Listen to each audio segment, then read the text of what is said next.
আসসালামু আলাইকুম বন্ধুরা। আজ পহেলা বৈশাখ, তো ভাবলাম একটু বাসার সবাইকে নিয়ে, আসলে যে বাইরে তো প্রচণ্ড রোদ, ওয়েদারও খারাপ, তা বের হওয়া যাবে না। বের হলেও হয়তো বিকেলবেলা। তো ভাবলাম যে দুপুরের বেলা একটু আমরা বাসায় বসে সবাই কুশল বিনিময় করি। আসলে পরিবারের সবাই তো আর সবসময় একত্র হওয়া হয় না। তো ভাবলাম তাহলে একটু রান্না বান্না করি, খাওয়া দাওয়া করি পয়লা বৈশাখ উপলক্ষে। তো সেই অনুযায়ী একটু আজকে বাজার করলাম। তো রান্নাও করব, আজকে আমি নিজ হাতেই রান্না করব। আজকে দেখি আমার রান্না করতে পারি কিনা। তো বাজার থেকে ইলিশ মাছ নিয়ে আসলাম, এই যে বড় সাইজের ইলিশ মাছ নিয়ে আসলাম। আর গরুর মাংস নিয়ে আসলাম, যদিও আজকে পান্তা ইলিশ খাওয়ার কথা, কিন্তু আসলে রেওয়াজটা একটু ভাঙতেই হলো। পান্তা ইলিশ আর খেতে পারবো না আজকে। তো আমরা এই বিভিন্ন আইটেমের খাবার আয়োজন করলাম, যেটা হলো এই যে রুই মাছ ভাজি হবে, তারপরে ইলিশ মাছ ভাজা। তবে ইলিশ মাছের সাথে একটা জিনিস রাখবো, সেটা হলো পোড়া মরিচ, সেটা অবশ্যই থাকবে।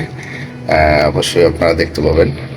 তো একটু সবাইকে আমার রান্না করার ভিডিওটাও দেখাতে চাই, তো ভিডিওটাও করতেছি, তো আপনারা দেখেন, এনজয় করবেন। আর হলো এখানে এই যে টমেটো নিয়ে আসছি, এটা হলো আমার গাছের টমেটো। এই টমেটোগুলো খুব বড় বড় হয়েছে। এটা আপনারা জানেন আমার ছাদ বাগান আছে, আমি ছাদ বাগান করে থাকি। শশাটা অবশ্য আমি বাহির থেকে কিনে নিয়ে আসছি, শশা করতে পারিনি ছাদে, এটা নিয়ে আসছি এখান থেকে। আর এই হলো আমার রান্নাঘর, এটা আমার অফিসের রান্নাঘর। আপনারা জানেন যে আমার নিজের এখানে নিজের বাড়িতেই আমার অফিস, সেই অফিসেরই রান্নাঘর এটা। তো সে অনুযায়ী রান্নাঘরে অবশ্য সবই আছে, নিচেও সব কিছু আছে। তারপরেও আমি এখানে একটু সব কিছু রাখি, মাঝে মাঝে নিজ হাতে রান্না করে খেতে ভালো লাগে আমার, সে অনুযায়ী এটা রাখলাম। এখানে সব কিছুই আছে, যেমন এই মশলা টশলা আমি আমার মতো একটু গুছিয়ে নিয়েছি। এইটা ভিনেগার আছে, অ্যাপেল সিডার ভিনেগার, এটা আছে, এই সব কিছু আছে। এটা ঘি আছে, আমি অবশ্যটা অনলাইনে কিনে নিয়েছিলাম। এটা ভালোই হবে মনে হয়। এটা খুবই ঘ্রাণটাও ভালো। এই মাঝে মাঝে ঘিটাও খেয়ে থাকি, তো ঘিটা ভালো আছে। তারপরে অ্যাপেল সিডার ভিনেগার আছে। তারপর হলো আপনার এখানে যা প্রয়োজনীয় জিনিসপত্র সবই আছে এখানে। তো ফাঁকে আপনাদেরকে আমি আমার অফিসটা একটু দেখে নিই, যেহেতু আমি এখানে অফিসে বসি, এই অফিসটায় বসেই আমি একটু কাজবাজ করি। তো এখানে এই সাইডটা হলো আমার, এখানেও আছে, এটা পানির জার রাখা আছে। তারপরে আপনার এখানে প্লেট গ্লাস রাখার জন্য, অর্থাৎ আমি ছোট পরিসরে আমার জিনিসটাকে আমি সুন্দর করে সাজিয়ে নিয়েছি, যাতে আমার প্রয়োজন অনুযায়ী আমি সব কিছু আমার কাছে পাই। আর এখানে দাঁড়িয়ে আমার এই যে ছাদ বাগানের সব কিছু দেখা যায়। এখানে সব কিছুই আছে, সেটাও এখানে দেখা যাচ্ছে। তারপরে এটা হলো আমার অফিস, যে অফিসে বসে আমি সাধারণত কাজ করি, আপনাদের জন্য ভিডিও বানাই মাঝে মাঝে। এখানে আমি সময় কাটাই, আমার অবসর টাইমটা আমি মূলত এইখানে আমার নিজের বাড়ির মধ্যেই আমি বাড়ির একেবারে টপ ফ্লোরে বাগানের পাশে আমি আমার অফিসটা করে নিয়েছি, যে অফিসে বসে অবশ্য আমি একটু কাজকর্ম করি। এখানে বসে নামাজ রোজার যতটুকু পাওয়া দরকার আমি এখানে বাইরে তেমন একটা বের হই না, যেহেতু আমি মোটামুটি রিটায়ারমেন্টে যাওয়ার একটা চিন্তা ভাবনা, যে না বয়স অনেক হয়ে গেছে, একটু আল্লাহ বিল্লাহ করে নিরিবিলি থাকি। এই তো আমার এখানে সব কিছুই সাজানো গোছানো আছে। হ্যাঁ, আমার মতো করে আমি একটু সাজিয়ে নিয়েছি, আমার যেটা যেটা পছন্দ আমি সেটা যেটা করে নিয়েছি। এখানে এই যে জায়নামাজ রাখা আছে, তারপরে এখানে প্রয়োজনীয় সব জিনিসপত্রই আছে। এটা আমার অফিসের ফাইলপত্র, যেটা আমি ব্যবসা করতাম, সেগুলো আছে। তারপরে প্রয়োজনীয় জিনিসপত্র, এই যে স্টুডিওর জিনিসপত্র আছে, সব কিছু মোটামুটি আমি আমার মতো করে গুছিয়ে নিয়েছি। এখানে আমার বসার জায়গা, এইখানে আমি বসি। তো আপনাদেরকেও দেখালাম এই জন্য যে না আসলে আমি আসলে কোথায় বসি, আপনারা অনেকে জানতে চেয়েছেন কীভাবে স্টুডিও করি, কীভাবে কাজগুলো করি, সেটা জানার জন্য অনেকে বলেছেন। তো সেজন্যই মূলত আমি একটু একটু দেখাইলাম। তো সবচেয়ে বড় আকর্ষণীয় ব্যাপার হলো যে এটা তো আমার অফিসের মধ্যে ভিতরের অংশটা। এই ছোট্ট আমার অফিস, এখানে আমার সাথে দুইটা ছেলে বসে, এই ওদেরকে ওখানে বসার জায়গা দিই এবং আমি এখানে বসি। বসে এখানে আমি কাজ টাজ করি, ওরা আমার সহযোগী হিসেবে কাজ করে। এই তো আরেকটু জিনিস আপনাকে দেখাবো, যেহেতু এটা আমার ছাদের সংলগ্ন অফিস, তো চেষ্টা করলাম যে ছাদের মধ্যেই আমি অফিসটা করেছি। এই যে চারদিকে সুন্দর বিল্ডিং, এটা আমার ছাদ বাগান। এখানে আমি আবার এর আগে আমার এখানে অনেক গাছপালা ছিল, এটা সরাইয়ে নতুন করে গাছ লাগিয়ে এই নেটটা দিয়েছি, কারণ এখানে ওই পাখিতে আমার গাছপালাগুলো খেয়ে ফেলে, একটু ই করার জন্য আমি এই নেটটা দিয়ে দিয়েছি।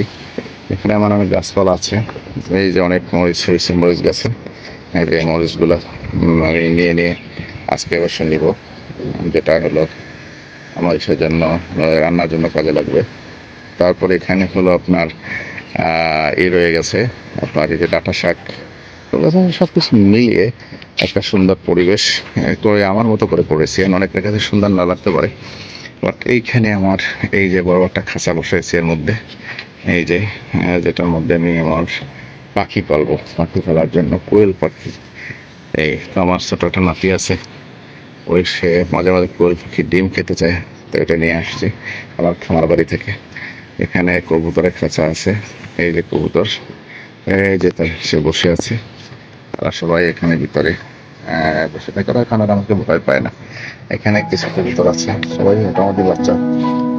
এই যে ডিম নিয়ে বসে আছে, এই তো ডিম নিয়ে বসে আছে, এই ডিম নিয়ে বসে আছে। এই তো এখানে আমার বেগুন গাছে, ও একটা জিনিস ছিল, আমার সেই কচ্ছপ আপনাদেরকে দেখাতে পারি নাই, যে কচ্ছপের জন্য আমি আলাদা করে আবার এই জায়গা বানিয়েছি। এখানে পানি দিয়েছি, পাথর দিয়েছি, হ্যাঁ। তারপরে সে আছে দুইটা ছোট কচ্ছপের বাচ্চা আছে, এই যে দেখালো, এই সাঁতার কাটতেছে, সাঁতার কাটতেছে। আমি একটা একটু সরাই দেখাই যে আসলে তারা কিভাবে, ওই যে সাঁতার কাটতেছে এই যে ভিতরে। আরো একজন আছে, মানে দুজন রাখছি ওদেরকে, যাতে ওরা স্বাচ্ছন্দ্যে থাকতে পারে। এই যে বসে আছে, এই যে, তো ওরা ভালোই আছে, ওদেরকে খাবার টাবার দিই। এই যে আমার বেগুন গাছে অনেক বেগুন হয়েছে, আবার নতুন করে পেকে গেছে, নিজে করে নেই। প্রচুর মরিচ হয়েছে এই মরিচ গাছে, দেখেন আমার ছাদ কৃষিতে প্রচুর সুন্দর মরিচ হয়েছে। এখানেও আছে, এই যে প্রচুর মরিচ লাগানোর সময় বাড়িতে। আমি চেষ্টা করছিলাম যে দেখি হয় কিনা, পারা যায় কিনা। আসলে আমি তো এটাই অভ্যস্ত না, তো ভাবলাম পারা যায় কিনা। তো দেখলাম যে আল্লাহ রসের সিংহের বাড়িতে হ্যাঁ পারা যাচ্ছে, হচ্ছে তো, তো এগুলোই হয়েছে। তারপরে এগুলো তো আপনাদেরকে এর আগের ভিডিওতেও দেখিয়েছিলাম। তো আমি এবার এটাকে নতুন করে একটু সাজাইছি, এটার পর টিন দিয়ে দিছি, এতে বৃষ্টির দিনে আমি পাখিগুলা কষ্ট না পায়, ওরা যেন একটু সুন্দরভাবে বসবাস করতে পারে, তাই ওদের জন্য একটু আবাসস্থলটা বানিয়ে দিয়েছি। সব মিলিয়ে এটা হলো আমার একটা ঔষধি গাছ, এটা মাঝে আমি চা পাতা হিসেবে ব্যবহার করি। তুলসী গাছ, তুলসী পাতা খেলে গলাটা পরিষ্কার হয়, তাই তুলসী গাছটাই একটু কাছাকাছি দেখেছি, এটা দিয়ে আমি চা পাতা হিসাবে মাঝে মাঝে ব্যবহার করি। অ্যালোভেরা গাছ আছে, অ্যালোভেরাটাও ভালো। তো ঠিক আছে, সব মিলিয়ে ইনশাআল্লাহ দেখি আমাদের আজকে রান্না বান্না শুরু হবে। আপনাদের সাথে থাকবেন, চ্যানেলটা ভালো লাগলে লাইক করবেন, সাবস্ক্রাইব করবেন, এবং পরবর্তী ভিডিওগুলো দেখতে দেখাবো ইনশাআল্লাহ। ভালো থাকবেন সবাই এবং আমাদেরকে চ্যানেলটা পরিচালনায় সহযোগিতা করবেন। বিসমিল্লাহির রহমানির রহিম। আজকে আমি আমার পহেলা বৈশাখ উপলক্ষে রান্না বান্না করবো। তো রান্নার ভিডিওটাই মূলত আমি আপনাদের সাথে একটু শেয়ার করতে চাচ্ছি, যে আসলে আমি কিভাবে রান্না বান্না করি। এটা আমার রান্নাঘর আগে আপনাদেরকে দেখিয়েছিলাম। তো আমি আজকে গরুর মাংস নিয়ে আসছি, ইলিশ মাছ নিয়ে আসছি।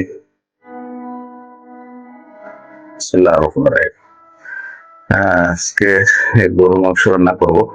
আর হলো এই যে কাতল মাছ নিয়ে রুই মাছ নিয়ে আসছে। রুই মাছ, যেটা রুই মাছগুলো একটা সাইজ করে বড় বড় করে কেটে নিয়ে আসলাম, যেটার জন্য ভাজি হবে।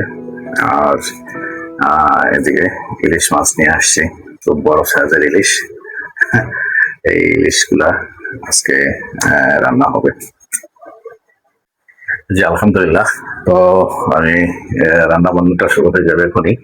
আমি অনেক কিছু আজকে নিয়ে আসছি আপনাদের জন্য, দেখাবো যে আসলে আমি কি কি রান্না করতেছি। তো রান্নার ভিতরে আমার ইলিশ মাছ তো আপনাদেরকে দেখালাম, যে ইলিশ মাছ রান্না হবে। তারপরে হলো আপনার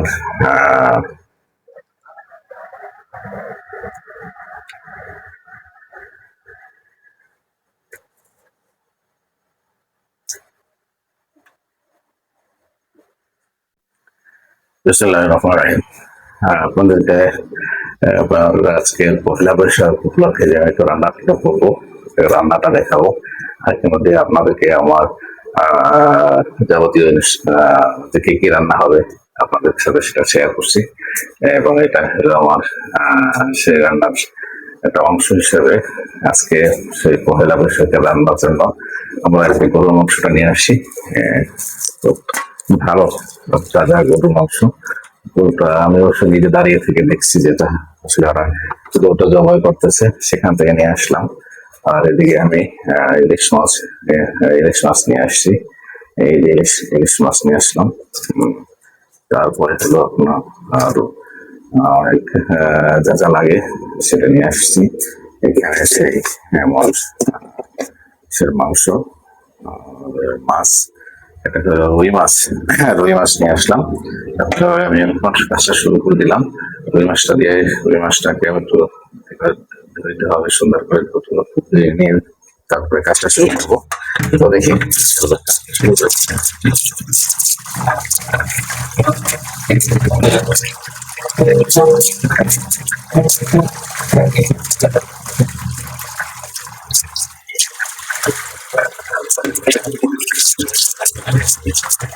আসলে নিজে রান্না করি, আসলে বড় বড় আসলে রান্নায় অনেকটা পরিশ্রম আছে। আমাদের স্ত্রী মা বোনটা কত পরিশ্রম করে আমাদেরকে রান্না করে খাওয়ায়, এটা আসলে একটা লোক যখন রান্না করবে তখন একটু বুঝতে পারবে আসলে এখানে কি পরিমাণ পরিশ্রম করতে হয়, কেন দিতে হয়। তারপরে মাছটা আগে তো আমার দাদি মা যারা ছিল তারা মাছটা মাথায় করতে পছন্দ করতে ডিফাইন্ড হয়েছে তারা করতে। আমরা অনেক সময় এদেরকে ছোট মাছ এনে দিতাম, যে ঠিক আছে আমার ছোট মাছ খেতে ভালো লাগে। কিন্তু আপনি কি কখনো ভাবছেন যে এই যে ছোট মাছটা আমি নিয়ে আসলাম, এই মাছটা রান্না করতে কাটতে মাছটা কুটতে যেটা যেটা কত পরিশ্রম হয়। একটা একটা মাছ ধরে ধরে ধরে ধরে ধরে ধরে তারপরে কাটতে হয়। অর্থাৎ আপনি যে মাছগুলা একবারে অর্থাৎ আপনি ছোট মাছ নিয়ে আসলেন, যে কোনো ছোট মাছ, যেহেতু মলা মাছ খেতে ইচ্ছে করে বা ট্যাংরা মাছ খেতে ইচ্ছে করে, ইত্যাদি ইত্যাদি, যেটা আপনার পছন্দ হয়। আপনি কি কখনো ভাবছেন যে এই প্রত্যেকটা মাছে আপনি যদি আপনার স্ত্রীর কাছে এনে দেন, তাহলে আপনার স্ত্রী প্রত্যেকটা মাছ স্পর্শ করছে, সে কাটছে। এইটা কি আপনি কখনো একবার ভাবছেন? অথচ দেখা গেল যে এই মাছটা যখন আপনি একটু মশলা কম হয়েছে বা একটু লবণ বেশি হয়েছে, উল্টো তাকে প্রচন্ড বকাঝকা দিয়ে তার সাথে একটা দুর্ব্যবহার করে তাকে আপনি নাস্তা না বোধ করে ফেললেন। অথচ সে কিন্তু এই মাছটা করতে অনেক পরিশ্রম। কারণ কি আমি এটা, হ্যাঁ, আমারও রিয়েলাইজেশন আসে নাই আমি যখন মাছ কাটি নাই। আমি যখন এখন মাঝে মাঝে রান্না করি, হয়তো আমার এই ছোটবেলা আমি আমার মাকে হেল্প করতাম মাঝে মাঝে, কাজকর্মে হেল্প করতাম, তার কাছ থেকে দেখে দেখে কিছুটা শিখছি। কিন্তু কর্মজীবনে এসে তো আর এগুলা কখনো করতে পারি নাই বা দেখতে পারি নাই বা এগুলা করার সুযোগও হয় নাই। তো আমি যখন এখন মাঝে মাঝে রান্না করতে যাই, তখনই আমি দেখি যে এই যে একটা মাছ, আমি এই মাছটা আমি নিয়ে আসছি, কাটাই নিয়ে আসছি, এটা রুই মাছ, বড় একটা মাছ, যে এটা কাটাই নিয়ে আসছি। এখন আমি ধুইতে গেছি, আমার হাতে লাগতেছে কাটা, মাঝে মাঝে খোঁচা লাগতেছে, যে আমি তাকে করতে পারতেছি না। অথচ আমার গ্রাম বাংলার মা চাচিরা, আমার স্ত্রী, বা যারা আছে তারা কত পরিশ্রম করে, কত কষ্ট করে এই মাছটাকে কাটে। এবং প্রত্যেকটা জায়গায় আমার মাকে যদি আমি মাছ এনে দিতাম, মা আমার এই ছোট মাছ খেতে ইচ্ছে করে, আমি আজকে বাজার থেকে নিয়ে আসছি, তুমি একটু মাছটা ভালো করে রান্না করো। তো ওই একটা মাছ মনে করেন আপনার 1 কেজি মাছে কমপক্ষে কয়েক হাজার মাছ, মলা মাছ হবে, কয়েক হাজার মানে ছোট মাছ হবে। ওই মাছটা প্রত্যেকটা মাছ উনি ধরে ধরে ধরে ধরে ধরে ধরে তারপরে সেখানে সে এটাকে করতে হয়েছে, ধুইতে হয়েছে, কাটার খোঁজা খাইতে হয়েছে, তারপরে সে রান্না করে সেই আবার একটু দেরি হয়ে গেলে 3টা বাজে তুমি ভাত, এখন ভাত হয় নাই কেন, আমি 2টা বাজে এটা হয় নাই কেন, এইরকম করে আমরা আচরণ করতাম। আসলে আমরা কি কখনো ভেবে দেখেছি যে আমরা যে আচরণটা করতেছি তাদের সাথে এটা কি ঠিক করতেছি কিনা? এবং এইটাকে এই যে স্পর্শ, প্রত্যেকটা মাছ একটা স্পর্শ। আপনি একদিন কাটবেন মাছ, আপনি মাছ নিয়ে এসে, আপনি কিছু ছোট মাছ নিয়ে এসে যেটা আপনি খেতে পছন্দ করেন, বিগত দিনে আপনি আপনার স্ত্রীকে, আপনার মাকে, আপনার মেয়েকে, যাকেই দেন না কেন, যাকে দিয়ে মাছটা এতদিন আপনি কাটাইছেন, তাদেরকে দিয়ে আপনি রান্না করে খাইছেন, তাদের সাথে রাগারাগি করছেন, হাসি মুখে কথা বলতে পারেন নাই, আজকে আপনি একদিন নিজে মাছ কিনে নিয়ে আসবেন, কিনে নিয়ে এসে নিজে কুটবেন, নিজে রান্না করবেন, তারপরে যখন খাইতে বসবেন তারপরে দেখবেন যে আপনার লবণ বেশি হতে পারে, কারণ আপনার নতুন রাঁধুনি, আপনার রান্না হতে পারে, আপনার হাতের মধ্যে ধরে দেখবেন যে আপনার হাত মানে মাছের আইসের মতো হয়ে গেছে, অর্থাৎ আপনার খোসা লাগতে লাগতে লাগতে হাতটা আসাইলে হয়ে গেছে। এই তো এই যে জিনিসগুলো আছে, এইটা যদি একবার আপনি রিয়ালাইজ করতে পারেন তাহলে দেখবেন যে আসলে, বা নিজে যদি একদিন করেন তাহলে দেখবেন যে আপনার স্ত্রীর প্রতি আপনার অনেক সহানুভূতি বেড়ে গেছে, আপনার মায়ের প্রতি অনেক সম্মান বেড়ে গেছে, আপনার মেয়ের প্রতি অনেক আদর বেড়ে গেছে, কারণ আপনি তার কষ্টটা অনুভব করতে, একবার কষ্ট অনুভব করতে হলে সেই কাজটা নিজের আগে করতে হয়। তো প্রত্যেকটা মানুষের আমার মনে হয় উচিত যে আগে নিজে এই কাজগুলো করে তারপরে স্ত্রীর সাথে, তারপরে মায়ের সাথে, প্রত্যেকের সাথে আমি যে আসলে খারাপ আচরণটা করলাম, আপনি তো ওখান থেকেই আপনি শিখতে পারবেন। তো আর না হলে আপনি এটা শিখতে পারবেন না, আপনি বুঝতে পারবেন না তারা কি পরিশ্রম করে। ঘরে অনেক পরিশ্রম আছে। আজকে আমি রান্না করবো, সকালে উঠে ধরেন আমি বাজারটা করে নিয়ে আসছি সেই 9টার মধ্যে, কি কি নিয়ে আসছি, সেই ইলিশ মাছ নিয়ে আসছি, 2টা ইলিশ মাছ নিয়ে আসছি। যে আজকে পহেলা বৈশাখ, একটু ইলিশ পোলাও খাবো, ইলিশ কিনতে গিয়ে দেখি যে আকাশচুম্বী দাম, 4,000 টাকা আপনার বড় ইলিশ। আমি তো একটু মাঝারি সাইজের ইলিশ নিয়ে আসছি, এইটা হলো 1700 টাকা কেজি। তা আমি 2টা ইলিশ নিয়ে আসছি, অনেকের পক্ষে হয়তো সম্ভব হবে না, ইলিশের পাশাপাশি আবার সেই রুই মাছ নিয়ে আসলাম, এটা কাটাই নিয়ে আসছি, ইলিশ মাছটা কাটাই নেই, ইলিশটা নিজে কেটে দেখবো যে আসলে ইলিশটা কাটতে কত পরিশ্রম, কত কষ্ট। এই তারপরে আজকে আমি আমার ফ্যামিলির সদস্যদের বলছি তোমরা আজকে রান্না করবো না, আজকে আমি নিজে রান্না করব, সব কাজটা আমি করবো। আর আমি এটা আমার অফিসে বসে করবো, আমার অফিস আজকে বন্ধ, পয়লা বৈশাখ উপলক্ষে আজকে বন্ধ, আজকে সবাইকে ইনভাইট করছি, তোমরা আমার অফিসে আসবো, আমি তোমাদেরকে নিজ হাতে রান্না করে খাওয়াবো। হ্যাঁ, এখানে আমার ভালো হতে পারে, খারাপ হতে পারে, আজকে দেখি তাদের প্রতিক্রিয়াটা কি। আমি এতদিন যে প্রতিক্রিয়াটা তাদের সাথে দেখাইছি, তাদের প্রতিক্রিয়াটা কি।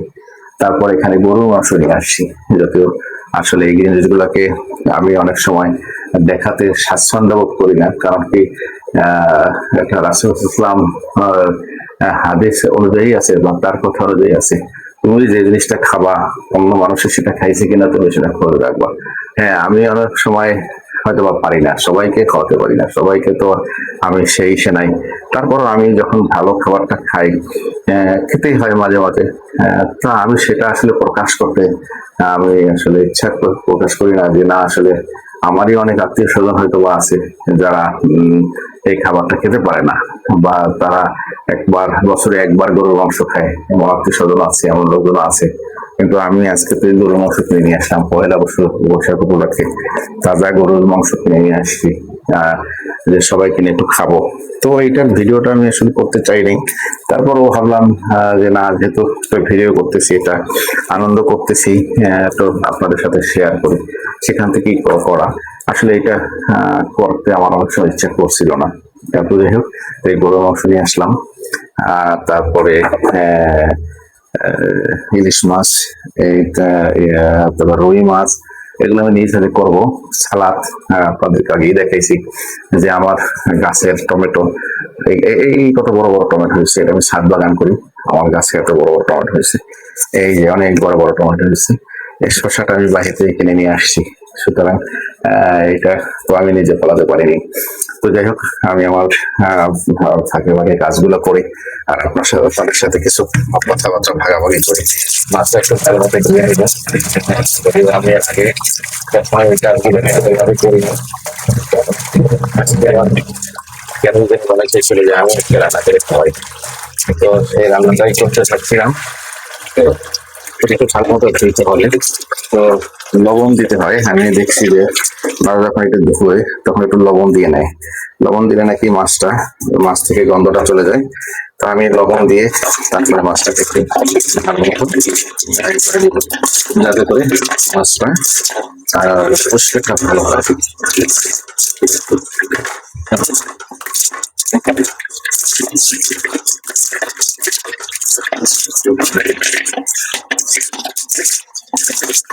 লবণটা মাখিয়ে রাখলে লবণটা মাখিয়ে রাখলাম। আমি যে কাজটা করবো, ইলিশ মাছটা একটু আইস ছাড়িয়ে নেবো। এটা আমি আমার রান্নাঘরটা একটু ছোট, অত বড় রান্নাঘর না।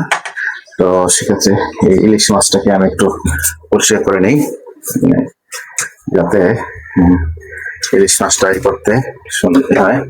তো আমি একটা পরিষ্কার করার একটা জিনিস আছে, এই চামচটা দিয়ে আমি ইলিশ মাছের আইসটা ফেলে নিই।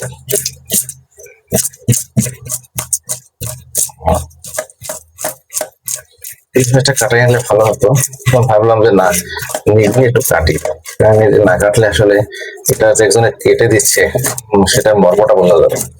যে কোনো কাজের মর্ম বুঝতে হলে অথবা ওই কাজটার কষ্টটা পরিশ্রমটা বুঝতে হলে আসলে প্রত্যেকের উচিত যে এই সংলগ্ন কাজ মাঝে মাঝে কিছু করা উচিত, নিজের কিছু করা উচিত। তাহলে ওই কাজের মর্মটা বোঝা যায়। যেমন আমি ইলিশ মাছের আঁশটা আমি দেখছি কিভাবে ছাড়াই, তো আমি সেভাবে একটু ছাড়িয়ে নেওয়ার চেষ্টা করতেছি, যাতে এই যে একটা হিল হয়ে গেছে। আমি একসাথে ছাড়াই নিলাম, তারপরে আর একটা বস্তু করে নিই। আজকে আমার মেহমান খুব বেশি থাকবে, আমার মেয়ে আছে, মেয়ে জামাই থাকবে, নাচ থাকবে, সবাইকে আজকে রান্না করে খাওয়াবো। আমার স্ত্রী আছে, ছেলে আছে, শাশুড়ি বাসায় আছে, পরিবার দিবস আমার বাবা মা নেই, বাবা মা ঢাকাতে নেই। তাদেরকে আমি অনেক চেষ্টা করছি ঢাকাতে রাখার জন্য, আজকে আমার অবশেষটা ঢাকা, তাদেরকে বলতে হবে। তবে 1-2 মাস থাকার পরে আর থাকতে চায় না, তাদের পছন্দ গ্রাম, আমারও গ্রাম পছন্দ, কিন্তু আসলে কর্মের তাগিদে আমাদেরকে ঢাকায় থাকতে হয়। আসলে গ্রামের যে সুন্দর পরিবেশ নেই, গ্রামে থাকতেই ভালো লাগে। প্রত্যেকটা মানুষেরই ভালো লাগবে না, আমি জানি না, আমার এখন গ্রামটা খুব ভালো লাগে। আমি সবসময় আমি এসে বাগান বাড়ি করেছি, আপনাদেরকে দেখেছিলাম। এটা আমি গ্রামের মধ্যে গিয়ে করছি, সেখানে সব কিছু আছে। তো আমার আসলে এই জিনিসগুলো খুব ভালো লাগে, গ্রামের মধ্যে কিভাবে সুন্দর করে। তো আমি ইলিশ মাছটা করে নিলাম, ইলিশ মাছটা আমি কাটবো। ইলিশ মাছটাকে একটু কেটে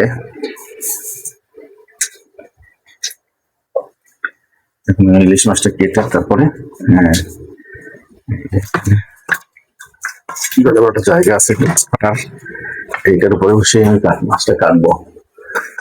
মাছ কাটার আমার ভালো একটা ছুরি আছে, এই যে খুব বড় একটা ছুরি আছে, যেটা দিয়ে আমি মাছটা কাটবো আর কি। আপনারা দেখেন, দেখে আসলে মাছটা আমার কাটার অভ্যাস তেমন এটা নেই, তারপর আমি আজকে একটু কাটবো, কারণ আমি নিজ হাতে কাজটা করতে চাই। নিজ হাতে কাজটা করলে হয়তো ভালো লাগবে। এই বিসমিল্লাহির রহমানির রহিম। আমি নতুন প্রথমে কাটলাম, তো একটা জিনিস বাকি আছে, যেটা হলো মাছের এটা ফেলে নিতে হবে। তো এটা আমি একটু কেটে নিই।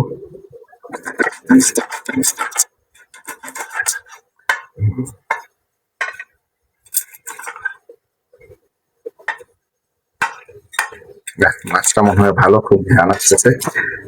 সম্ভবত মাছটা ভালো হবে, তার ঘ্রাণটা খুব ভালো।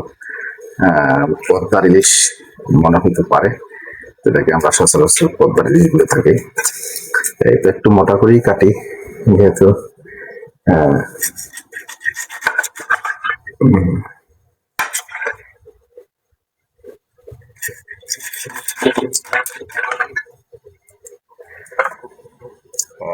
এখানে একটা কাঠ আছে, কাঠটা রেখে এই কাঠটা একটু সুবিধা হবে।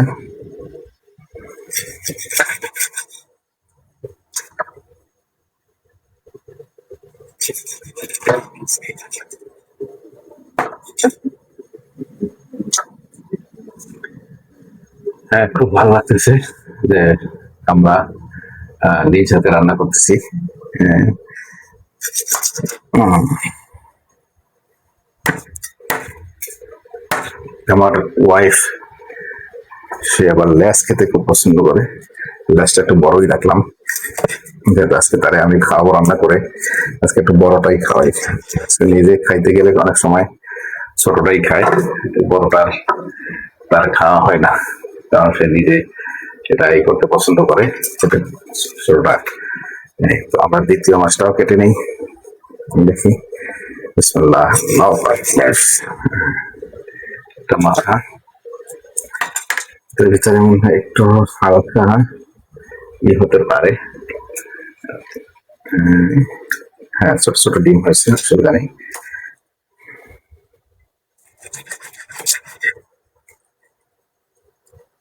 আসলে অবসর লাইফটা আমার যেটা মনে হয় খুব কষ্টের। আমি যেটা আহ, অনেক বৃদ্ধ বাবা মাকে দেখি অসহায়ের মতো বসে থাকে। আমার বয়স বেশি, 50+ আর কি। তো আমি আসলে এটা রিয়েলাইজ করার জন্য, যেহেতু আমি আর আয়ের পথটা বাড়াবো না, আয় বেশি করাটা আমার কাছে বেশি পছন্দ না, কারণ আমি ছোটবেলায় স্টুডেন্ট লাইফ থেকেই টুকটাক আয় করতে শুরু করছি। আজকে 50+, অর্থাৎ হয়তো 51-52 হবে। 77-এ জন্ম আমার। তো একটু রিয়েলাইজ করতে চাচ্ছি যে আসলে এই লোকগুলা কেমনে বসবাস করে। আর এটা যদি আমি যদি বৃদ্ধ বয়সে ওইটা রিয়েলাইজ করতে যাই, তাহলে আমার কষ্ট হয়ে যাবে। তো ভাবলাম এটা আমি এখনই একটু চেষ্টা করে দেখি যে আসলে এরা কেমনে বসবাস করে, এই টাইমটা আসলে কিভাবে তারা পাস করে। তা আসলে কোনো না কোনো কিছু করে তারপর পাস করতে হবে, আর নাহলে কোনোভাবেই একটা মানুষের পক্ষে এভাবে বসবাস করা সম্ভব না। খুব কষ্ট হয়, একটা দিন তার কাছে একটা মাসের মতো মনে হবে, এত বড় লম্বা হয়ে যাবে। কারণ কি, কোনো কাজ তো তার থাকে না। তো সেই হিসাবে আমার মনে হয় কি, প্রত্যেকটা মানুষের এই সময়টাকে একটু কোনো না কোনো কাজ এর মধ্যে থাকলে হয়তো তারা ভালো থাকবে, সেটা যে কাজই হোক না কেন। তাই তো দেখি আমি আমার কাজগুলো করি, একটা কাজটা গুছাচ্ছি। আমার সাথে থাকবো, দেখি আসলে আমার ভিডিওটা টাইম লাগবে। আজকে ভিডিওটা খুব বড় হবে, আমি পুরো কাজটাই আজকে আপনাদেরকে দেখাবো। তো হ্যাঁ, তবে আমি এখন যেটা করবো, মাছটা ধুয়ে নিয়েছি, এখানে আমি লবণ এবং একটু মশলা মিক্স করে কিছুক্ষণ এটা রেখে দিব। একটু হলুদ দিব, পরিমাণ মতো হলুদ দিলাম। তারপরে যেহেতু মাছটা ভাজি করব, যদি এইটা একটু হলুদ দিলে হতো, আমি একটু সব মশলাই মিক্স করে তারপর ভাজি করব। যেহেতু এটা রান্না হবে না, তো একটু মরিচ, তারপরে আমি একটু মিক্স মশলা দিব, মাছের যে মশলাটা আছে এই তো দিয়ে এটাকে আমি সুন্দর করে মাছটাকে ভাজি করব। এটার সাথে আমি একটা জিনিস দিব, একটু সস দিব। একটু সস দিলে আমার জিনিসটা একটু ভালো লাগবে, খেতে টেস্টি হবে আমার মনে হচ্ছে। সসটা কিন্তু আমার নিজে হাতে তৈরি করা, এটা আমি বাসায় তৈরি করি, আমার ওয়াইফকে সাথে নিয়ে এই জিনিসটা আমি করি। করে এই যে সুন্দর করে একটু মাছটা আমি মাখিয়ে নিলাম এখানে। এটা মাখিয়ে যদি রেখে দিই কিছুক্ষণ, মিনিট হিসাবে রেখে দিব, আধা ঘন্টার মতো রেখে দিলে তাহলে এই জিনিসটা সুন্দর হবে। একটু জিনিস আমি করবো, হালকা একটু সরিষার তেল দিয়ে নেই, একটু তেল দিয়ে নিলে এই জিনিসটা একটু তো জিনিসটা সুন্দর হবে। তো এই যে আমি নিলাম, মাখিয়ে নিলাম। তো একটু ঝাল দিই, একটু ঝাল না হলে এটা খেতে মজা হবে না। আর বিশেষ করে এটা প্রবাসী আছে, বরিশালের মানুষের ঝাল খায় বেশি, যেহেতু আমার বরিশাল অঞ্চলে, ওই অঞ্চলে আমার বাড়ি, সেক্ষেত্রে হয়তো আমি একটু ঝাল বেশি খাই। আর জিনিসটা কিছু জিনিস আছে, মাংস, তারপরে ভাজা মাছ একটু হালকা দিই এই ম্যারিনেট করার জন্য। সুন্দর করে মাছটা একটা মাখাই নিলাম। তো এটা এখানে রেখে দিব, আধা ঘন্টার মতো আমি রেখে দিব। আর একটা মাছ আছে যেটা রুই মাছ, এটাকেও ঠিক আছে ভাবি, যেহেতু আজকে বৈশাখের রান্না, তো সবই প্রায় ভাজি, ভাজি অংশটাই বেশি থাকবে। সেক্ষেত্রে আমি একটু এই মরিচ মাখিয়ে মরিচ দিলাম পরিমাণ মতো, হলুদ দেবো একটু পরিমাণ মতো, হলুদ, লবণ, ওই একই উপকরণ, একটু লবণ দিয়ে নিলাম, যেহেতু এটা লবণ দেওয়া যাবে না। এরপরে আমি এই যে মাছের মশলা, এটা আমি দুইটা মাছই দিছি, কারণ ঘ্রাণটা ভালো হবে। দুইটা মাছ স্বাদ আলাদা, বাট মশলা প্রতি একই দিলাম। একটু তেল দিলাম, পরিমাণ মতো একটু তেল মাখিয়ে নিই, তাহলে এটা ভালো হবে। একটু সস দিব, দিয়ে তারপরে আমি এটাকে সুন্দর করে মাছটাকে আমি এডিট করবো। এই যে সুন্দর করে তেলে চলে এলাম। মাছের সাইজটা ভালো আছে, একটু বড় সাইজের মাছই নিয়েছি আজকে। এটাই, এই যে সাইজটা মোটামুটি ভালো। এটা রান্না করলে ভাজি করবো, ভাজি করলে আশা করি ভালোই লাগবে। এই তো আমি মোটামুটি সবকিছুই গুছিয়ে নিলাম। দেখা যাক আমার পরবর্তী রান্নাগুলা কতটুকু আমার কাছে কেমন হয়। এরপরে আমি এটাকে মেরিনেট করে রাখলাম। তারপরে আমার যে কাজটা হলো, আমি গরুর মাংসটাকে প্রসেসিং করবো। আগে গরুর মাংসটা রান্না করবো, এটা আধা ঘন্টা মেরিনেটে থাকবে। এই ফাঁকে আমি আমার গরুর মাংসটা বসাই দেবো, গরুর মাংসটা রান্না করবো। সবচেয়ে মজার ব্যাপার হলো যে আপনি রান্না করবেন, রান্নার ঘরের পাশে জানলা দিয়ে যদি আপনি আপনার ছাদ বাগানটা দেখতে পান, যেখানে আপনার সমস্ত প্রাকৃতিক দৃশ্যের আদলে ভরা, যদি এইটা আপনি দেখতে পান তাহলে কেমন লাগে। এই হলো আমার রান্নাঘর, এখানে দাঁড়িয়ে দাঁড়িয়ে আমি রান্না করি। আর সেই দৃশ্যটা যদি আমি নিজেই দেখতে পাই, যে বাহিরের প্রাকৃতিক দৃশ্যের সাথে মিলিয়ে রান্না বান্না করা, তাহলে তো এটার রান্নার মজাটা আলাদা। খাওয়ার মজার চেয়েও রান্নার মজাটা। এখন যে আমি বড় বড় সাইজের পেঁয়াজ নিয়ে আসছি, এতটা কাটতে একটু কষ্ট কম হবে, তাই বড় বড় সাইজের পেঁয়াজ নিয়ে আসলাম। আর ছোটো পেঁয়াজটা কাটতে একটু পরিশ্রম লাগে বেশি, যেহেতু আমরা কম কষ্ট নেই, সেক্ষেত্রে বড় পেঁয়াজ আনলাম, যাতে আমার কাটতে একটু কম হয়। তো আর আমি যেটা করবো, এমন রান্না করার নিয়ম হলো, করার পরে, রেডি করার পরে এখানে আমি গরুর মাংসটা দিয়ে শুরু করলাম, যেহেতু গরুর মাংসটা হয়তো একটু টাইম লাগবে। আর মাছটা ভাজিটা পরে করব, কারণ এখনই ভাজি করে রাখলে মাছটা ঠান্ডা হয়ে যাবে, ওটা খেতে মজা লাগবে না। মাছটা সাধারণত আমি অবশ্য দেখে দেখে শিখছি, এটা ওই অন্যরা যেভাবে করে, যে মাছটা আগে যদি ভাজি করে রেখে দিই তাহলে মাছটা একটু হয়ে লাগবে। তো আমি মাছটা পরেই করবো, মাছটা ভাজি করবো।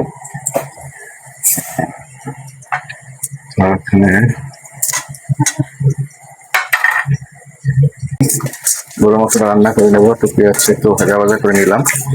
তারপরে এতে আমি রসুন দিয়ে দেবো। আর আমি সবচেয়ে প্রেফার করি কাটা মশলা দিয়ে রান্না করার জন্য। এখানে সবকিছু পেস্ট করবো না, যেহেতু আদাটা একটু ওই করতে হয়, আস্তে আস্তে থাকে, সেক্ষেত্রে আমি আদাটা পেস্ট করবো। পেস্ট করে দিয়েছি। এখানে একটু আমি আদা যেটা পেস্ট করে নিয়েছিলাম সেখান থেকে আমি পরিমাণ মতো আদা দিয়ে দিলাম। এটা মাংসের এই অনুযায়ী আদা দিতে হয়, আমি সেভাবেই যত পছন্দ দিয়ে দিলাম। আদা রসুন পেঁয়াজ হয়ে যাওয়ার পরে আমি এটাকে এরপরে আমি দেবো একটু মরিচ, মরিচের গুঁড়ো দিয়ে দেবো পরিমাণ মতো, পরিমাণ মতো 2 চামচ মরিচের গুঁড়ো দিলাম। গরম মাংস তো একটু ঝাল না হলে হয়তো অত লাগবে না, 2.5 চামচের মতো মরিচের গুঁড়ো দিলাম। তারপরে পরিমাণ মতো হলুদ দেবো,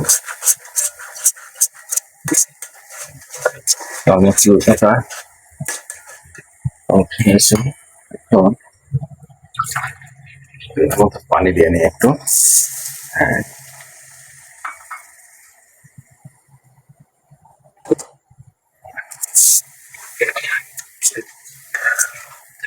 অবশ্যই মাটির চুলা রান্না করতে প্রেফার করি, মাটির চুলা রান্নাটা সবসময় করা যায় না। আমি আজকে আমার রান্নাঘরের যে রান্নার উপকরণ বা যেটা আছে গ্যাসের লাইন, সেটা দিয়ে আমি আজকে রান্না করবো। তো বড় মাংসের মশলাটা প্রায় এখানে হয়ে আসছে।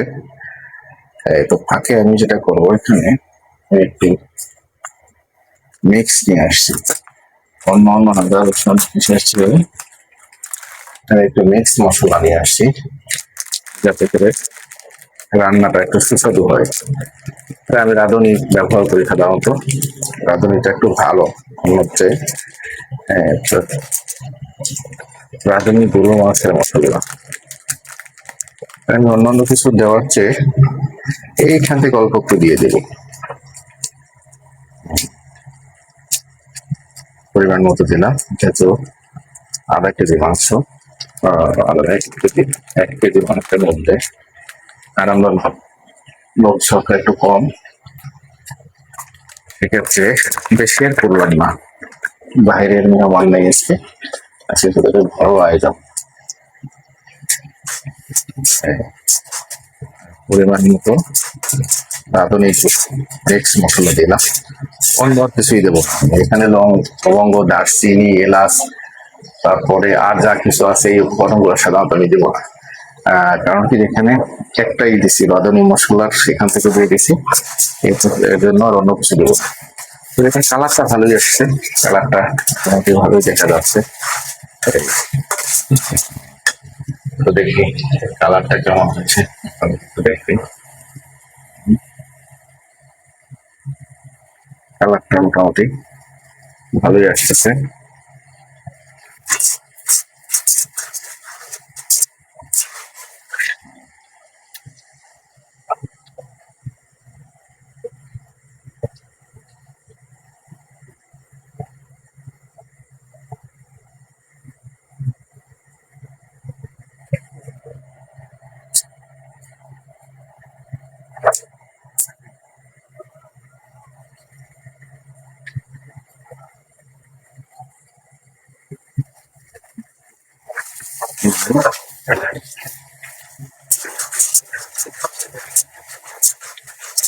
তো আমি পরিমাণ মতো একটু পানি দিলাম, আর একটু পানি দিলাম, পরিমাণ মতো পানি দিলাম, মশলাটা একটু বাড়ি করে দিলাম। তো আমি লবণ দিইনি, লবণটা দিব, একটু পরিমাণ মতো লবণ, 1 চামচ।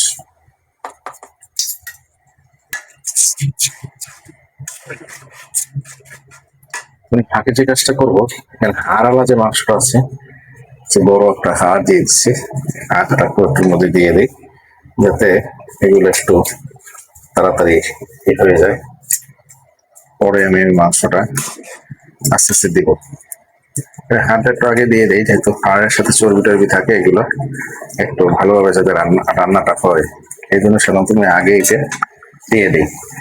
মাংসটা একটু পরে দিব, যখন এটা ভালোভাবে হয়ে আসবে তখন এই মাংসটা দিয়ে দেবো।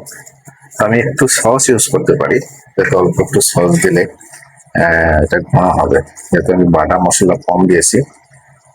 আর আমার হলো যে খাবার রান্নার ভিতরে আমি যখন রান্না করি সাধারণত আমি একটু সসটা দিই মশলাটা একটু ঘন হওয়ার জন্য, তাছাড়া একটু টেস্টিও হয়। এই জন্য আমি একটু চিলি সস দিয়ে দিই, যাতে এটা রান্নাটা একটু মজাদার হয়। এই আর সবচেয়ে বড় কথা হলো যে মশলা যতটুকু কম খেয়ে পারা যায়, কারণ কি মশলাপাতি খেতে খেতে তো আমাদের শরীরের অবস্থা খুব দিন দিন খারাপ হয়ে যাচ্ছে মনে হচ্ছে। এই তো এখান থেকে তো মশলা টশলা কম খাওয়াটাই ভালো। তো দেখি আমার রান্না করাটা চলতে আছে, দেখা যাক কি হয়। তবে এই রান্না করার ভিতরে সবচেয়ে একটা মজাদার ব্যাপার হলো কি নিজের কিছু শেখারও আছে। আর শেখাটা হলো আসলে রান্নার একদিকে সময়টা অতিবাহিত হয়ে যাবে, আর একদিকে হলো আমার পরিবারকে আমি সময় দিতে পারলাম, একটু আনন্দ তাদের সাথে আনন্দ ভাগাভাগি করতে পারলাম। আর হলো আহ সবার সাথে মিলেমিশে খাওয়াটা, একটু রান্না করে খাওয়ানোটা, এটা একটু আসলে আমার কাছে ভালো লাগছে। তো আমি আসলে ফ্যামিলি সদস্যদেরকে মাঝে মাঝে এরকম রান্না করে খাওয়াই। ঠিক আছে, তোমার তো সবসময় রান্না করে খাওয়াও, আজকে একটু আমি রান্না করে খাওয়াই। তো সেই হিসাবে আমি একটু মাঝে মাঝে রান্না করি, আর রান্না করাটা আমার খুব পছন্দ। আমি মনে হয় যে যদি একবার শেফ হতাম তাহলে মনে হয় ভালো হতো, আসলে আমি ওই লাইনে যেতে পারি নাই। তো আমি মোটামুটি এখন তো আসলে বিভিন্ন কাজকর্ম অবসর লাইফেই চলে আসতেছি, সেক্ষেত্রে এদিকে আর যাওয়া হচ্ছে না। তো এখনই নিজে ঘরোয়া ভাবে রান্না করা, নিজে সুন্দর একটা রান্নাঘর, ছোট্ট একটা রান্নাঘর তৈরি করে নিয়েছি। মাঝে মাঝে এখানে আমি আমার আত্মীয় স্বজন লোকজনকে ইনভাইট করি, রমজানের সবাইকে ইনভাইট করেছিলাম, নিজে হাতে ইফতার বানিয়েছি, সবাইকে খাওয়াইছি। এই জিনিসটা আমার কাছে খুব ভালো লাগে, ভালো লাগা থেকে এগুলো করা। তো সেই হিসাবে মোটামুটি চালিয়ে যাচ্ছি। দেখা যাক, আর সাথে সাথে আপনাদের সাথে একটু শেয়ার করি যে আসলে আমার অবসর লাইফটা কেমন কাটতেছে, এটা সবার কেমন লাগবে, কেমন ভাবে আমি আমার শেষ সময়টা অতিবাহিত করতেছি। এই তো আসলে জীবনের শেষ সময় একটা সময় থাকে মানুষের সাথে বেড়ানো, ঘুরে বেড়ানো, একটু ঘোরাঘুরি করা। আসলে এইটা তো আর এখন সম্ভব হচ্ছে না, অনেক সময় গিয়ে দেখা করা সম্ভব হয় না, সবার সাথে বসা সম্ভব হয় না, যাওয়া সম্ভব হয় না। একদিকে হলো নিজের শারীরিক অক্ষমতা তো চলে আসে, এখন রাস্তাঘাটের অবস্থা দুরবস্থার মধ্যে যে অনেক সময় যেতে পারি না। আহ, তো এই এখন সামাজিক হ্যাঁ, তবে একটা জিনিস উন্মুক্ত হয়ে গেছে, এখন সামাজিক মাধ্যমটা উন্মুক্ত হয়ে সবার সাথে তো আসলে এভাবে আমার লাইফ স্টাইল ভাগাভাগি করে নেওয়া যায়। তো সেই হিসাবে আসলে এই কাজগুলো করা, এখানে আসলে যে অর্থ অন্য কিছু বা এগুলা চিন্তা করার আসলে অবকাশ নেই, কারণ কি এগুলো তো হয়ে গেছে না, এখন আর এগুলো করা যাবে না, এগুলো করার চিন্তাও নেই। তো সেক্ষেত্রে আহ, এই যে আমার নিজের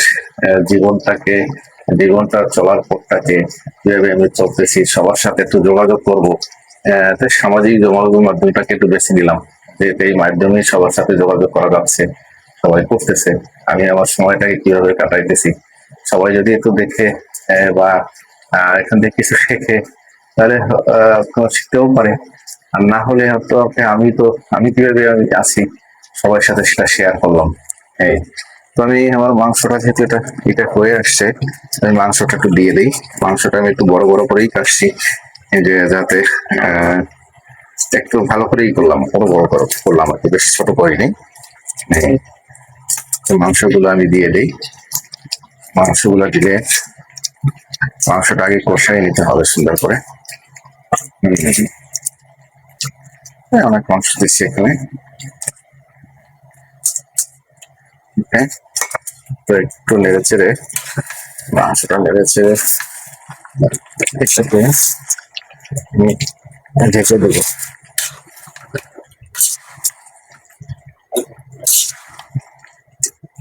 আচ্ছা, নিজে রান্না করে অন্য কিছু খাওয়ানোটা একটা মজার ব্যাপার।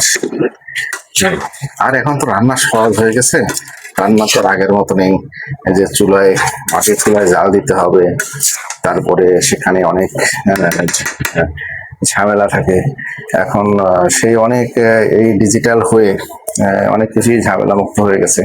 সেক্ষেত্রে আর এখন আগের মতো সেই ঝামেলা পোহাইতে হয় না, যে নির্ঝঞ্ঝাটভাবেই সবকিছু করা যায়।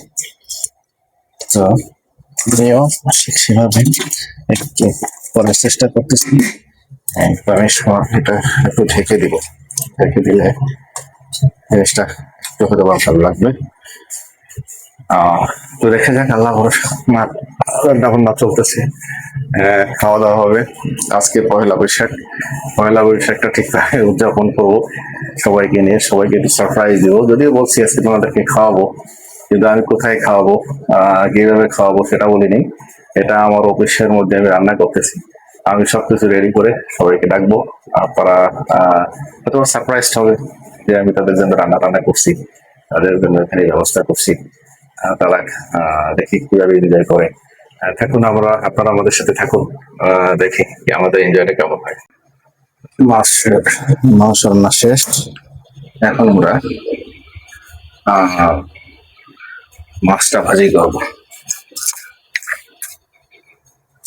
তেল দিয়ে নিই ভালো মতো, কড়া ভাজি করতে হবে মাছটা।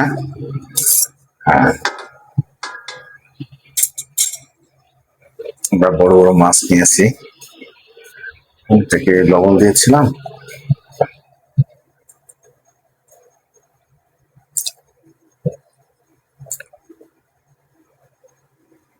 লবণটা দেওয়া হয়নি। আমরা একটু পরিমাণ মতো লবণ দিয়ে রাখলে ভালো হতো, যেহেতু খেয়াল ছিল না। তো আমরা একটু লবণ দিয়ে নিই।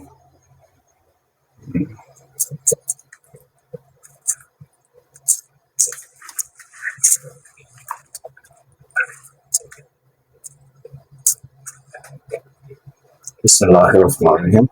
তেলটা গরম হয়ে গেছে, এখন আমরা মাছগুলো দিয়ে দিব।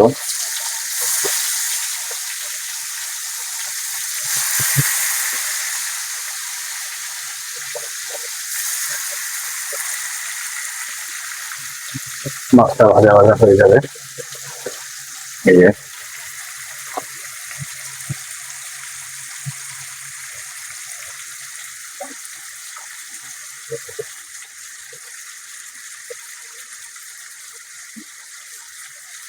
মাছটা হয়ে গেলে আমরা ইলিশ মাছটা ভাজবো, তারপরে মরিচটা ভাজবো।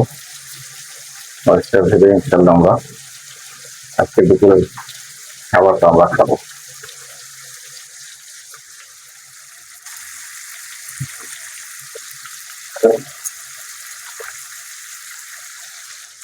মাছগুলোকে একটু সুন্দর করে নেই।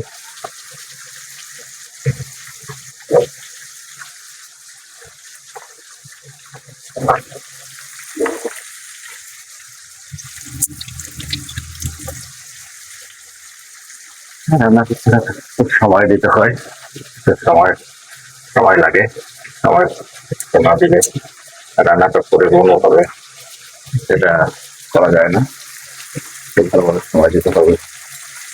আর যে কোনো কাজে একটু ধৈর্যের সাথেই মোকাবেলা করতে হয়, ধৈর্যটা ধরেই কাজ করতে হয়। তো আমি আস্তে আস্তে একটু করলাম, অনেক সময় নিয়ে করতে হবে আমাকে, কারণ আমি তো চলে নতুন রাঁধুনি। আমি মাঝে মাঝে দু একদিন হয়তো রান্না করি, এই রান্নাটা সবসময় করতে পারি না।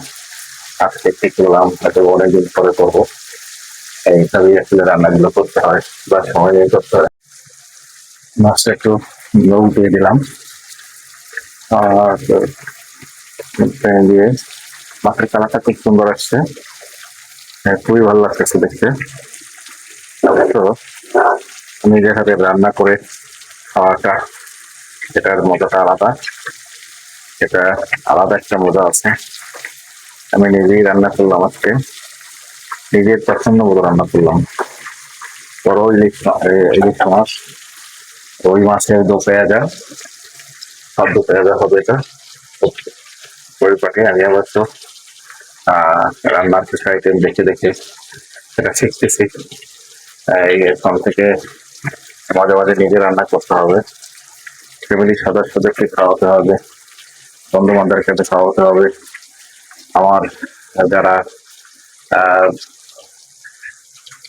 আমার সাথে আছে তাদেরকে খাওয়াতে হবে। এখন শুধু খাওয়ার পালা আর এবাদতের পালা, এই দুইটা পর্বই হলো কাজ। কতবার কাজ আমি 40 বছর কাজ করেছি, আর কাজ দুনিয়ার কাজ কমাইতে হবে। এখন খেতে হবে, আল্লাহর ইবাদত করতে হবে, আর ঘুরে ঘুরে দুনিয়ার আল্লাহর সৃষ্টিকে দেখতে হবে এবং আহ, সেখান থেকে অনেক কিছু শিখতে হবে, আল্লাহ শুকরিয়া আদায় করতে হবে। এতটুকুই কাজ, এর বাইরে আর আপাতত কোনো কাজ করার ইচ্ছা নেই। এখান থেকে বের হয়ে আসলাম, তো সেজন্যই সবকিছু মোটামুটি গুছিয়ে। অবশ্যই এটা এই জায়গাটায় আসতে হলে অনেক চড়াই উত্তরে পাড়ায় আসতে হয়, এটা এমনি এমনি আসা যায় না। আমি স্টুডেন্ট লাইফ থেকে কষ্ট করে পরিশ্রম করে একটা মানুষের যতটুকু প্রয়োজন ততটুকুই, এর বেশি না। যেমন আমি ইচ্ছা করলে আমি যদি আমার ব্যবসাটা চালিয়ে যাই, তাহলে এখানে আরো অনেক কিছু করার অপশন আছে, অনেক কিছু করতে পারবো। এটা আমি চিন্তা করে দেখলাম যে না, এটা আমার ইবাদতের ঘাটতি হচ্ছে। অর্থ মানুষের কতটুকু প্রয়োজন, যতটুকু যে তোমার চাহিদা যতটুকু আছে আর তোমার যতটুকু প্রয়োজন ঠিক ততটুকুই। এখন আমি যদি ইচ্ছা করি যে না, আমার অনেক কিছু, আমার তো বাড়ি তো একটা আছে, আমি আরো একটা করি, মালয়েশিয়া গিয়ে একটা সেকেন্ড হোম করি, বেগম পাড়া গিয়া থার্ড হোম করি, আমেরিকাতে গিয়া ফোর্থ হোম করি, এরকম করতে করতে করতে করতে মানুষ কিন্তু এখন করতেছে বা করছে। এখন যারা বিগত দিনে যারা করছে, এই বাংলাদেশে পড়ে আছে, কেউ থাকার জায়গা নেই, তো কেউ দেখার জায়গা নেই। এখানে হয়তো বা কাউকে রেখে দিছে, বিশাল বাংলো বাড়ি পড়ে আছে, কেউ থাকা নাই, কুকুর বিড়াল থাকে এখন, তাও নাই, কুকুর বিড়ালও থাকে, কুকুর বিড়াল করছে তারা পালতো, সেটা হয়তো বা ভেঙে গেছে, কিন্তু এখন যেগুলো আছে কেউ থাকে না তো, নাই। আপনি আমি কেন দৌড়াবো এটা পিছনে, আমি জানি না এটা কেন মানুষ দৌড়ায়। তো আমার একটা ধারণা হলো যে না, একটা মানুষের যতটুকু প্রয়োজন, হ্যাঁ ঠিক আছে, অতটুকু দৌড়ান ঠিক আছে, কিন্তু আসলে হাত প্রয়োজনের তো শেষ নাই। একজন একটা মানুষ বলতে পারে যে ভাই আমার তো 3-4টা বাড়ি দরকার। হ্যাঁ, এরকম চিন্তা করলে সবাই এরকম 8টা-10টা করে করবে, কিন্তু আর থাকবে কত ভাই? তোমার তো থাকতে লাগবে একটা রুম, দুনিয়াতে বাঁচলে একটা রুম লাগবে। তুমি একবারে কি 3 রুমে থাকা যাবে? বিশাল বাংলো বাড়ি বানায় ভাই, 2500 3000 ফিট, 3000 স্কোয়ার ফিট একটা বাসা, ফুটবল খেলা যায় আমাদের এক ফ্ল্যাটের মধ্যে। আচ্ছা ঠিক আছে, তুমি থাকলা, এই একটা করলা, 5000 স্কোয়ার ফিট করলা। এই যে ইয়ারে শুনলাম কি জানো, ওই যে ই ছিল জমি খেকো, তার বাসা হইলো 5000 স্কোয়ার ফিট। আমি যাই নাই, পেপার পত্রিকায় দেখছি থাকছে। আরে ভাই তুমি তো এক রুমে থাকলা, তুমি তো যেখানেই যাও তোমার একটা রুম লাগবে, তুমি 5000 স্কোয়ার ফিট লাগছে কেন এক বাড়ির মধ্যে? অন্য মানুষের থাকার জায়গা নাই বাংলাদেশে, তারা থাকতে পারতেছে না, তারা ঘুমাতে পারতেছে না, রাস্তায় ঘুমায়, খেতে পারতেছে না। তোমার যতটুকু প্রয়োজন ততটুকু করো। হ্যাঁ, চাই। আর এটা আমার মনে হচ্ছে, আমি যেটা বললাম, আমার এতটুকু প্রয়োজন হয়েছে, আমি আল্লাহর মাঠে আল্লাহর কাছে হাজার কোটি লাখ শুকর যে সে আমাকে এতটুকু করার করতেছে, সে এতটুকু আমি করছি। হ্যাঁ, আমি আরো বাড়াতে পারি, আর বাড়াবো না। আমি নিজেকে নিয়ে স্টাফ করে দিচ্ছি, না থামতে হবে। আমি নিজেকেই বলছি তুমি থামো, তোমাকে আল্লাহ তালা যতটুকু দিতে এর প্রয়োজনের অতিরিক্ত নেই। তাহলে রাসুল্লাহ সাল্লাম এই দুনিয়ার অনেক কিছুই করে নিতে পারতো, সে অনেক ভালোভাবে আরো আরামায়েশের জীবন যাপন করতে পারতো। আল্লাহ তালা তাই সুযোগ সুবিধা তাকে দিয়েছিল, আল্লাহ কিন্তু সে নেয় নেই। কেন নেয় নেই? যে মরে যেতে হবে 60 বছর। বাংলাদেশে মনে হয় মেয়াদ ওই গড় আয়ু অনুযায়ী মনে হয় 65 বছর। 65 হোক, কেউ তো 40-এ মারা যাচ্ছে, 30-এ মারা যাচ্ছে, ধরে নিলাম 70 বাজবা, 80 বাজবা। তারপরে তুমি যে এত বিলাসবহুল লাক্সারি বাড়ি করে রেখে গেলা, তুমি কে ভোগ করবে? যারা ভোগ করবে তারা আমি আজিমপুর কবরস্থানে তোমার জন্য ই করতেও যাবে না, তাই একটু দোয়া করতেও যাবে না। আর যদি তুমি মন্দিরে যাও তাহলে ওই ওই যে তুইরে ফালাই দিয়ে আসবে নদীতে, আর তো কোনো খবর নেই, ওটা তো ফিনিশ হয়েই গেল। আর বাসার সামনে তো তুলসী পাতা, সেখানেও ছাগল বাঁধবে, তুমি ছাগলের ওই তুলসী পাতা খাইয়া লাগবে, এই চলতেছে ম্যাক্সিমাম, এভাবে চলতেছে। কাজে আমি এটা এভাবে বলতে চাই না, তারপরে বলি এই জন্য যে মানুষের শেখা উচিত, মানুষের প্রয়োজনীয়তা শেখা উচিত। এবছর তো মানুষের আরো বেশি করে শেখা উচিত যে যারা বিগত দিন বাংলাদেশ রাজ করছে তারা কিভাবে কাজ করছে, তারা তো সব দেশ ছেড়ে পালাই গেছে, এখন কত কষ্টে জীবনযাপন করতেছে। যারা বেগম পাড়ার গিয়েছে সেখানে তারা একটু শান্তিতে আছে, একটা শান্তি নাই তো ভাই। এই জন্মভূমি ছাইরা বিদেশে যারা গেছে, আমিও কয়েকটা রাষ্ট্র ঘুরছি, কিছুদিন থাকছি, ওই দেখি আমার তো মনে হয় যেন আমি পরগাছার মতো মনে হয়, আমার কাছে তো এরকম মনে হয়। আর তুমি যতই জীবনযাপন করো, কথার কথা এখানে তুমি ছোট কুড়ে করে থাকতা, বিদেশে যাইয়া যে তুমি সেখানে লাক্সারি জীবনযাপন করতেছো, কতটুকু উপর শান্তি পাও জানি না। আর শান্তির একটা সীমা রেখা আছে। হ্যাঁ, তোমার এখন যৌবন আছে, তুমি ইচ্ছা মতো সেটা রাজ করলা, ঘুরে বেড়াইলা, সময়টা অপচয় করলা, কিন্তু আসলে কাজ হবে না। তোমাকে যেতে হবে, তোমাকে যাওয়ার প্রস্তুতি নিতে হবে, যেখানে হাজার হাজার লক্ষ বছর কোটি বছর থাকবা, সেই জায়গাটাকে তোমার মনে রাখতে হবে। আর না হইলে লাইফ, এই যে 80 বছরের জীবনের তুমি হিসাব করে দেখো, রাত্রে একবার যখন তুমি ঘুমাও, একবার তো চিন্তা করো যে তুমি শুরু থেকে শেষ পর্যন্ত কত অপরাধ করছো, কয়টা ভালো কাজ করছো, তুমি নিজেই বলতে পারবা তুমি জান্নাতে যাবা না জাহান্নামে যাবা। আল্লাহ তাআলা কোথায় দিবে সেটা আল্লাহ তাআলা ভালো জানে, কিন্তু আমাদের একটা জাজমেন্ট থাকতে হবে, হিসাব থাকতে হবে। তুমি যেমন তোমার জীবনের হিসাব নিকাশ করো, তুমি এটার হিসাব নিকাশ করতে পারো না, এই হিসাব নিকাশ তোমার অবশ্যই করা দরকার। তুমি জীবনের হিসাব করলা যে একটা বাড়ি করলাম, এটা তো আমার 10 তলা করলাম, বড় বড় ফ্ল্যাট করলাম, 10 দুগুণে 20টা ফ্ল্যাট হইলো, এই ফ্ল্যাটে ভাড়া পাবো 5 লাখ টাকা, 5 লাখ টাকা দিয়ে আমি আমার ছেলে মেয়েরে বিদেশে পড়াবো, বিদেশে পাঠাই দিলাম। কি করলো, ও সেখানে মদ গাঁজা খাইয়া রাস্তার মধ্যে শুয়ে থাকলো আর আড্ডাবাজি করলো, তোমার এখানে অবৈধ আয়ের বিলাসবহুল জীবনযাপন তুমি করতেছো। ওখানে ছেলে মেয়েটা যারা অবৈধ ভাবে আয় করছে, অবৈধ ভাবে এই করছে, তারা কতটুকু শান্তিতে আছে আমি জানি না। আপনারা তাদের খোঁজ খবর নিয়ে দেখবেন, তারা আদৌ শান্তিতে নাই, কোনোভাবেই শান্তি থাকতে পারে না। হয় বউটাকে জুতা দিয়ে মারতেছে, আর নাইলে সে বউকে মারতেছে। বউ কোয়ার্টারে পড়ে আছে, ড্রাইভারের সাথে পালাই গেছে, উনি আর একটা অফিসের কলিগের সাথে ঘুমিয়ে আছে। এইভাবে লাইফ চলতেছে, এইভাবেই চলতেছে। হ্যাঁ, খুঁজে দেখি, আমি গেছি তো, আমি দেখছি তো, কত প্রমাণ আমার কাছে আছে, আমি ঘুরে ঘুরে গেছে, আমি দেখছি, আমি উত্তরযুক্তের সাথে মিশছি। ওই 2 দিন মেশার পরে দেখি যে তার ইতিহাস খুবই করুণ, সে খুব জঘন্য লাইফ লিড করতেছে। মনে হয় যে প্যারাডো গাড়ি নিয়ে বের হয়েছে, হ্যাঁ বিশাল একটা কিছু, আসলে কিছু না তো, বউ লাঠি খায় বাসায় গিয়ে, বউ লাঠি মারে, ছেলে অবৈধভাবে ঘিরে বেড়াইতেছে, মেয়ে যার ইচ্ছা মতো লাইফ লিড করতেছে। এইখানে এতটুকুই আছে। শান্তি কি? হ্যাঁ, আমার টাকা আছে, এই ক্ষণিকের শান্তি, ক্ষণিকের চাওয়া পাওয়া, এইভাবেই সে জীবনটা অতিবাহিত করতে। তা আমার মনে হয়, এটা আমি এতটুকু বললাম যে প্রত্যেকটা মানুষের উচিত তার জীবনকে সুন্দরভাবে পরিচালনা করা, ইসলামিক ওয়েতে। আমি ইসলামিক ওয়েতে বললাম, যে যে ধর্মে আছে তার ধর্ম অনুযায়ী চলা উচিত। আমি খ্রিস্টান, আমার খ্রিস্টান তো আমার এমপ্লয় ছিল, কত কই ওরে তো দেখি না রবিবার রয়েছে প্রেয়ার করতে, আরে একদিনই তো প্রেয়ার করে নেয় ও, তার অনুযায়ী তুমি যেভাবে সেভাবে ইবাদত করো, তুই করে না তো।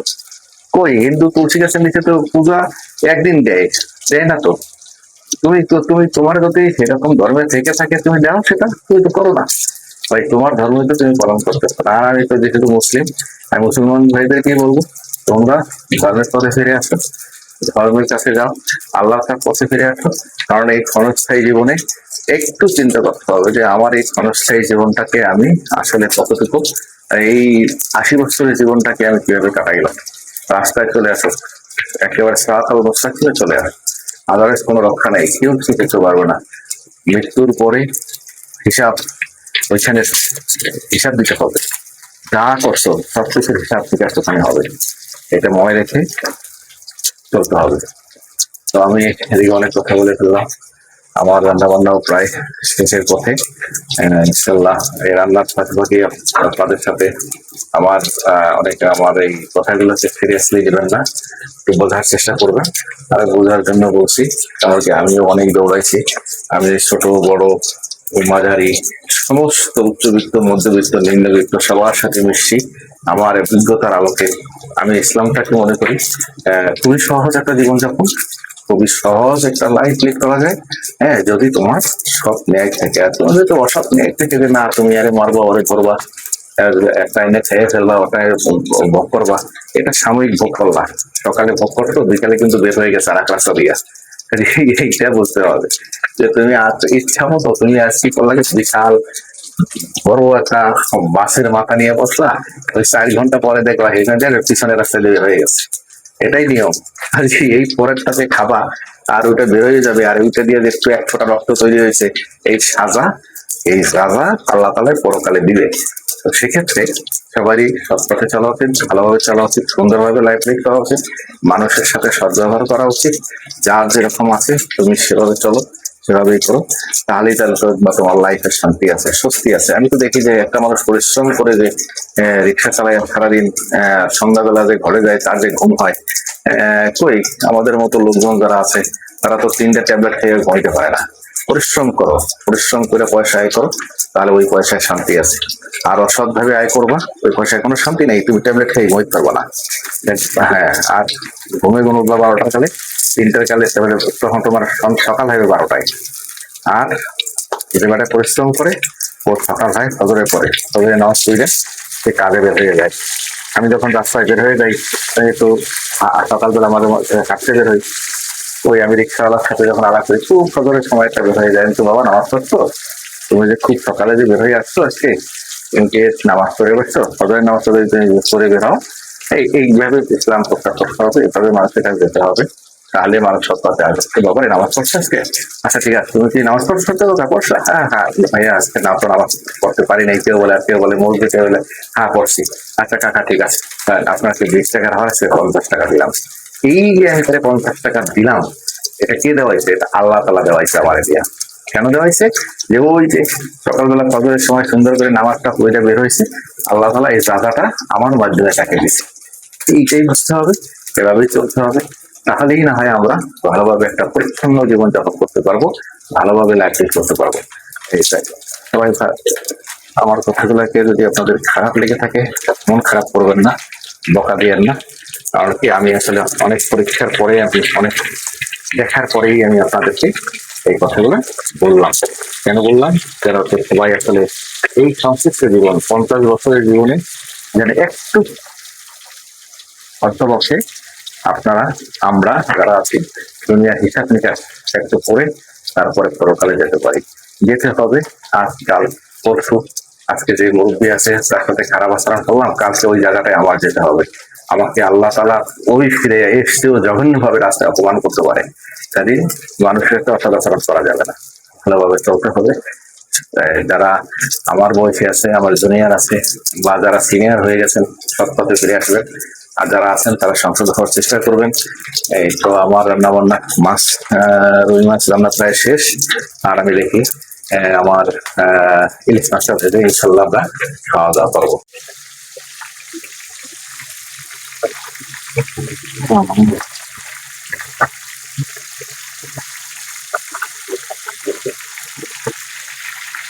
আজকে রাত্রে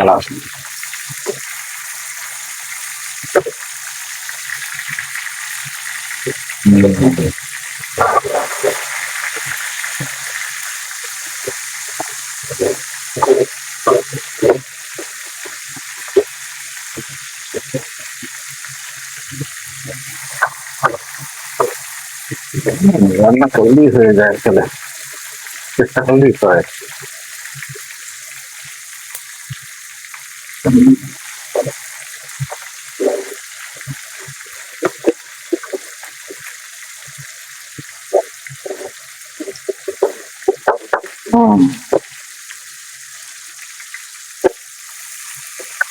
খেলা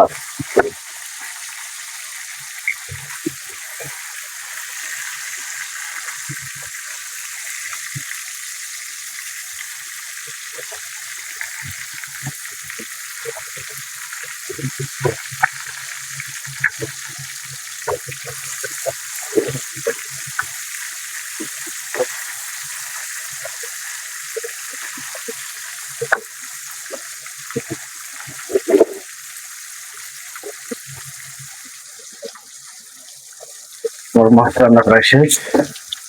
এখন আমি ইলিশ ইলিশ মাছ যেটা মিনিট করে রেখেছিলাম সেই মাছটা রান্না করবো। এটা রান্না হলেই আমার রান্না পর্ব প্রায় শেষ। ইলিশ মাছটা ইলিশ মাছটাও মোটামুটি আছে। আমি লবণ দিইনি, খুবই করেছিলাম, আমি সব কিছু দিয়েছি। এখন একটু লবণ আমি মেখে দেবো, ঠিক আছে? হ্যাঁ, তো ভালো। আগেই মনে পড়ছিল যে লবণ দেয়নি।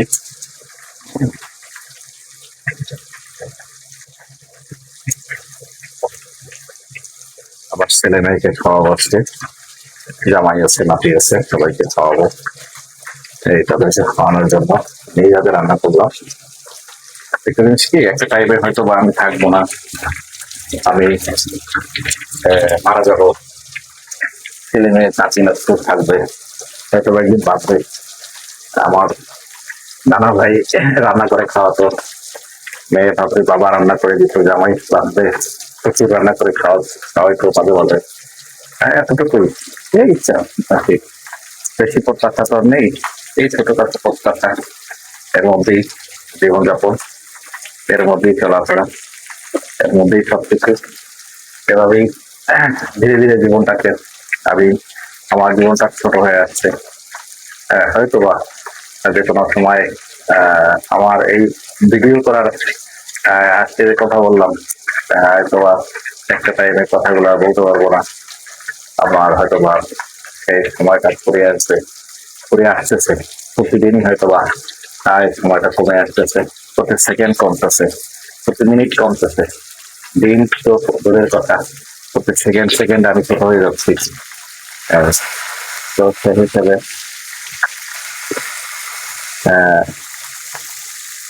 এই কিছু স্মৃতি রেখে গেলাম। আর আমরা তো বিশেষজ্ঞ হইতে পারি নাই, আর সেলিব্রিটি হইতে পারি নাই। সেলিব্রিটি হইতে অনেক ব্যাপার লাগে, সেলিব্রিটি হইতে দুইটা ভাবে হওয়া যায়। একটা হলো খারাপ ভাবে, একটা ভালোভাবে।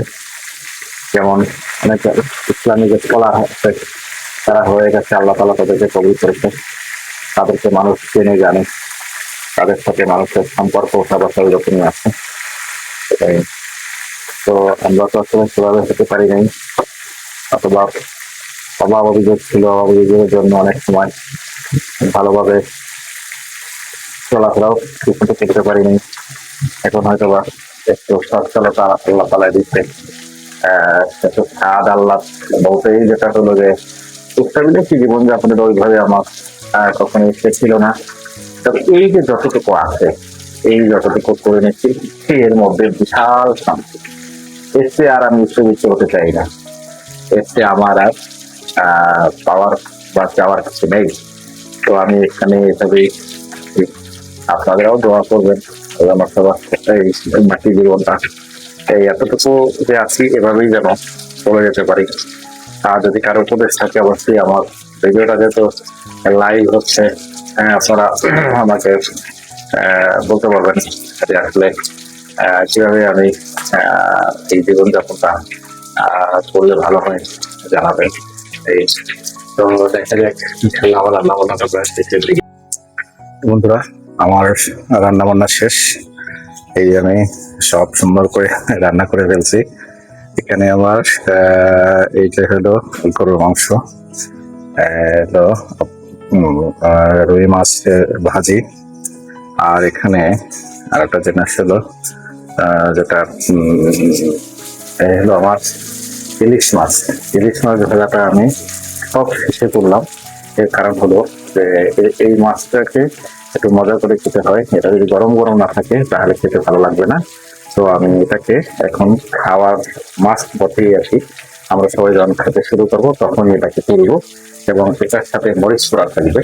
যেমন আমি মরিচ নিয়ে আসছি, এই যে এই মরিচগুলো গরম গরম একেবারে ভাজি হবে, তখন এগুলো আমরা খাবো।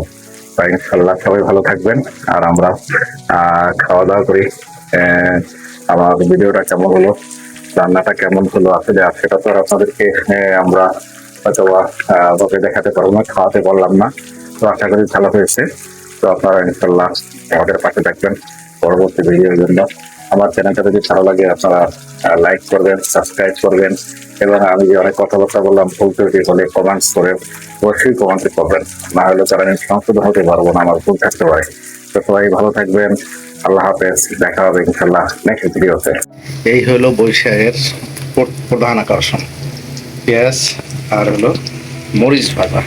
এইটা যদি না হয় এইটা তার ইলিশ মাছ খাওয়া হবে না, পান্তা ইলিশ। এর পরিবর্তে আমরা আজকে যদিও পান্তা ইলিশ করি নিই, কিন্তু একটু আমরা অন্যভাবে করলাম। পেঁয়াজ মরিচ ভাজা থাকবে, সাথে ইলিশ মাছ, ইলিশ মাছের সাথে পেঁয়াজ ভাজা, ইলিশ মাছের তেল যেটা রয়ে গেছিলো অবশিষ্ট, সেই তেলের মধ্যেই আমরা পেঁয়াজ আর মরিচটা ভাজবো। এটা হচ্ছে গরম ভাত দিয়ে খেতে খুব মজা, আপনার ভালো লাগবে।